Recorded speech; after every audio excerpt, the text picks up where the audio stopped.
چکر لگانا شروع کر دیا اور خاص طور پر اسپیکر کے ڈائس کے سامنے یوں گھڑی کی نمائش کی، جس پر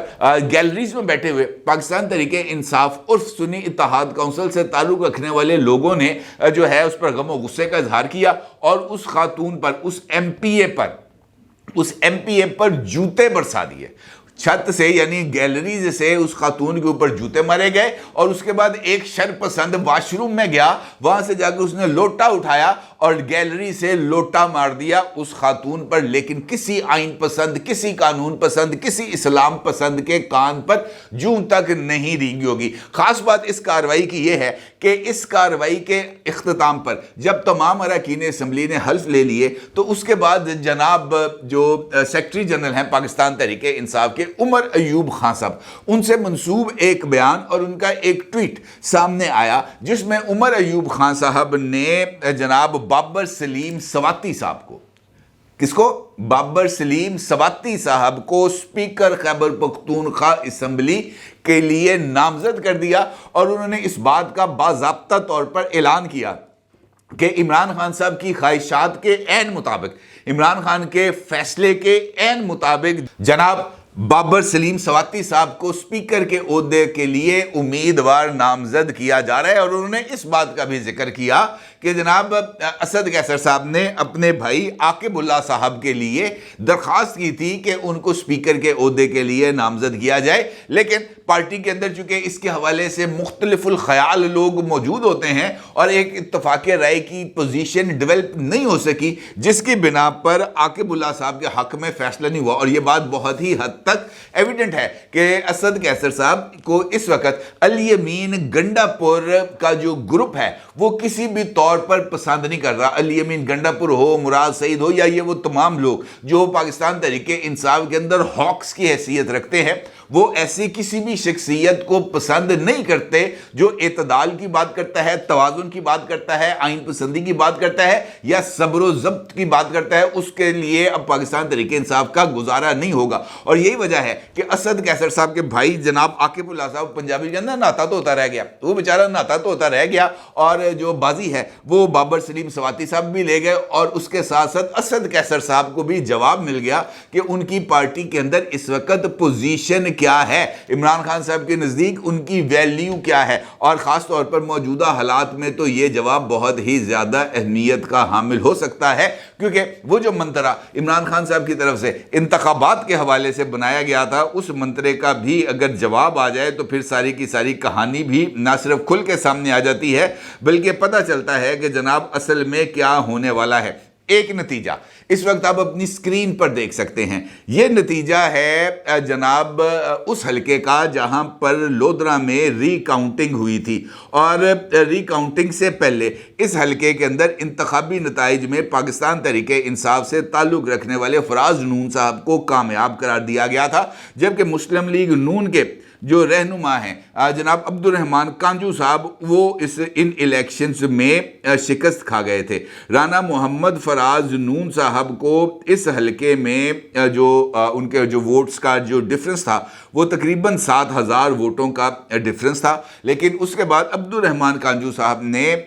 اس حلقے کے اندر ری کاؤنٹنگ کی درخواست دی، اور اس ری کاؤنٹنگ کی درخواست کے اوپر عمل درآمد ہوا۔ 3 دن تک یہ ری کاؤنٹنگ کا عمل جاری رہا، اور اس کے بعد جو ری کاؤنٹنگ سے جناب عبد الرحمان کانجو صاحب کو کامیاب قرار دیا گیا، اور عبد الرحمان کانجو صاحب کے جو ووٹس ہیں اس وقت وہ 1,27,984 ہیں، جبکہ رانا محمد فراز نون صاحب نے 1,20,683 ووٹس حاصل کیے ہیں۔ یہ ایک نتیجہ تھا جو اناؤنس بھی ہو گیا تھا، البتہ اس کے بعد کی جو ڈیولپمنٹ ہے وہ ذرا تھوڑی سی نئی ڈیولپمنٹ ہے۔ نئی ڈیولپمنٹ اس وجہ سے کہ اس انتخابی نتیجے کی اناؤنسمنٹ کے بعد جو متعلقہ ریٹرننگ آفیسر تھے جنہوں نے اس حلقے کے انتخابی نتائج کو مانیٹر کیا تھا، ان کا نام تھا محمد عامر نذیر کھچی صاحب، یہ تھے ریٹرننگ آفیسر۔ اس ریٹرننگ آفیسر نے ان انتخابات کے بعد یا اس ری پول کے بعد اپنی ایک رپورٹ ہے اس کو سبمٹ کیا ہے الیکشن کمیشن آف پاکستان کے روبرو. تقریباً 2 صفحات پر مشتمل یہ رپورٹ ہے اور اس رپورٹ میں انہوں نے اس بات کا باضابطہ طور پر ذکر کیا ہے کہ یہ جو ری کاؤنٹنگ کا عمل ہوا ہے یہ ری کاؤنٹنگ ہوئی ہے 26 فیبروری کو اور اس کے اندر جو شرکاء تھے اس میں دونوں امیدواران کے نامزد نمائندے موجود تھے اور انہوں نے ری کاؤنٹنگ کے اس عمل پر مکمل اعتماد کا اظہار کیا. رانا فراز نون صاحب کی طرف سے رانا محمد افضل نون صاحب نمائندے کے طور پر اس ری کاؤنٹنگ کے عمل میں موجود تھے، جبکہ عبد الرحمن خان کانجو صاحب کی طرف سے میاں راجن سلطان پیرزادہ صاحب یہ اس پروسیس کے اندر موجود تھے. اس رپورٹ کے اندر جو اس انتخابی عمل کے حوالے سے ہوئی ایک اہم ترین انکشاف سامنے آیا ہے اور وہ انکشاف اس پورے کے پورے دھاندلی کے بیانیے کو نہ صرف اڑا کے رکھ دینے کے لیے کافی ہے بلکہ اس میں اس بات کی وضاحت بھی ہو رہی ہے کہ کس طریقے سے اس انتخابی عمل کا جو ہے وہ مذاق اڑایا گیا. اس کے اندر جو رپورٹ کے اندر صرف میں 3 پوائنٹس ہیں جو آپ کی خدمت میں رکھ رہا ہوں جو اس پورے کھیل کا خلاصہ کریں گے. بتایا جاتا ہے اس رپورٹ کے مطابق following observations are found in recounting process کہ اس ریکاؤنٹنگ پروسیس کے اندر 3 ایسی آبزرویشنز ہیں جن کو الیکشن کمیشن آف پاکستان کے نوٹس میں لانا بہت ہی زیادہ ضروری تھا. Some presiding officer number 1 had failed to follow the polling procedures properly کہ اس حلقے میں یعنی جس حلقے سے لودھراں سے کی یہ پولنگ ہو رہی تھی جس کی ری کاؤنٹنگ ہو رہی ہے اس کے حوالے سے ریٹرننگ آفیسر کا پہلا آبزرویشن ہے کہ چند پریزائڈنگ آفیسرز نے جو انتخابی پروسیس ہے انتخابی عمل ہے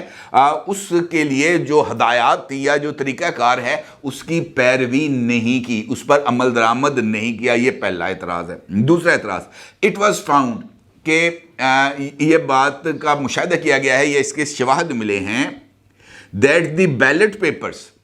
of PP225 and PP226 were placed in the polling bags of NA154 Lodhran 1 by the presiding officers کہ وہ بیگز جس کے اندر NA154 لودھراں 1 کے بیلٹ پیپرز موجود ہونے چاہیے تھے ان بیگز کے اندر جو PP225 اور PP226 کے بیلٹ پیپرز موجود تھے جو ان بیگز کے اندر نہیں ہونے چاہیے تھے. صوبائی اسمبلی کے لیے جو بیلٹ پیپر ہے اس کا رنگ ہے سفید اور جو قومی اسمبلی کے لیے بیلٹ پیپرز ہیں ان کے رنگ ہیں سبز اور اس الیکشن کے اندر اسی فارمولے کے تحت عمل درآمد کیا گیا تھا. جو صوبائی اسمبلیاں ہیں ان کے لیے جو پولنگ کے لیے جو باکسز تھے وہ الگ تھے، نیشنل اسمبلی کے پولنگ بوتھس کے پولنگ کے لیے جو ڈبے تھے وہ الگ تھے اور دونوں کا ایک دوسرے کے ساتھ مکس ہونے کا کوئی امکان نہیں تھا کیونکہ قومی اسمبلی کی پولنگ کی ختم ہونے کے بعد کاؤنٹنگ کے بعد صوبائی اسمبلیوں کی کاؤنٹنگ کا عمل کا آغاز ہوتا ہے. اس کا مطلب یہ ہے کہ پہلے سبز جو ہے بیلٹ پیپرز وہ گنے جاتے ہیں، گننے کے بعد اس کے اوپر جو موریں ہیں وہ لگتی ہیں، ان کو سیل کیا جاتا ہے اور اس گنتی کے مطابق جو فارم 45 ہے وہ تیار کیا جاتا ہے، متعلقہ پولنگ ایجنٹس کو دیا جاتا ہے. پہلا مرحلہ مکمل ہو جاتا ہے اور اس کے بعد وہ جو سبز بیلٹ پیپرز ہیں وہ سائڈ پہ کر کے لاک میں رکھ کر سیل کر دیے جاتے ہیں اور پھر جو سفید بیلٹ پیپرز ہیں وہ کھولے جاتے ہیں. لہٰذا ان دونوں کے مکس ہونے کا کسی طرح کا کوئی امکان موجود نہیں ہوتا. اس رپورٹ میں اس بات کا ذکر کیا گیا ہے کہ سم پریزائڈنگ آفیسرز تیسرا نقطہ had wrongly counted the ballot papers. ٹھیک ہے جی کہ کچھ پریزائڈنگ آفیسرز نے بیلٹ پیپرز کی غلط گنتی کی. وہ غلط گنتی کیا ہے؟ غلط گنتی یہ ہے کہ پاکستان تحریک انصاف سے وابستہ امیدواروں کو جتوانے کے لیے یہ جو سبز اور سفید بیلٹ پیپرز ہیں ان کو مکس کیا گیا، خاص طور پر ان حلقوں میں جہاں پر امیدوار کا نیشنل اسمبلی کا سمبل اور پروونشل اسمبلی کا سمبل ایک تھا. کسی کو گھڑیال کا نشان قومی اسمبلی میں ملا اور گھڑیال کا وہی نشان صوبائی اسمبلی میں اس امیدوار کو مل گیا. تو ایسے موقع پر اس کام کو نہ صرف پائے تکمیل تک پہنچانے کے لیے صوبائی اسمبلی کے وہ جو بیلٹ پیپرز تھے ان کو نیشنل اسمبلی کے بیلٹ پیپرز کے اندر مکس کیا گیا، ان کو گنا گیا اور گننے کے بعد ایک 2 نمبر فارم 45 جاری کیا گیا جو حقیقی طور پر ول آف دی پیپل کے 100% متصادم ہے۔ وہ تمام حلقے جہاں پر پاکستان تحریک انصاف اپنی جیت کے دعوے کر رہی ہے، ان تمام حلقوں کے اندر اگر آپ اس کے پیٹرن کو دیکھیں تو آپ کو صوبائی اسمبلی اور نیشنل اسمبلی کے اندر یہی پیٹرن نظر آئے گا۔ کوئی نہ کوئی ایک امیدوار ایسا ہوگا جس کا اپنے نیشنل اسمبلی کے یا نیشنل اسمبلی والے کے پروونشل اسمبلی کے ساتھ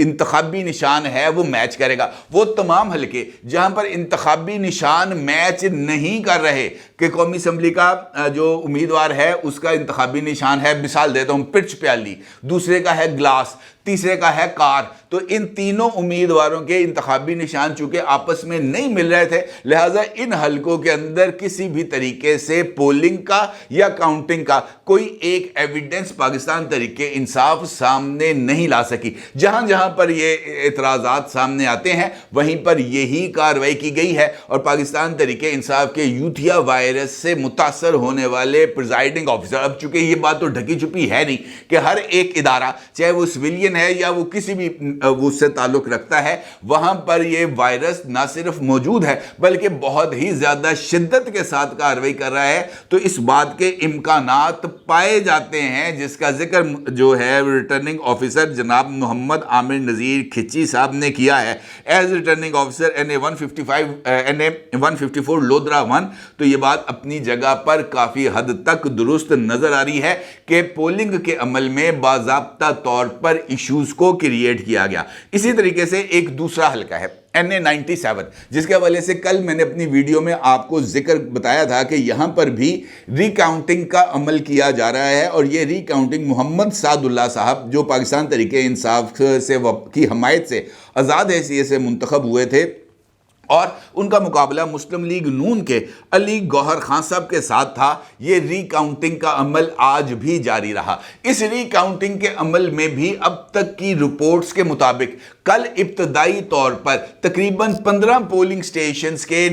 جو بیلٹ پیپرز ہیں ان کو کاؤنٹ کیا گیا، اور اس کی کاؤنٹنگ کے اندر بھی اسی طرح کی چیزوں کا سامنا کرنا پڑا کہ وہاں پر بھی قومی اسمبلی اور صوبائی اسمبلی کے بیلٹ پیپرز ہمیں آپس میں مکس ہو کے نظر آئے۔ اور دلچسپ بات یہ ہے کہ جو گیپ وننگ کینڈیڈیٹ اور لوزنگ کینڈیڈیٹ کے درمیان نظر آ رہا ہے وہ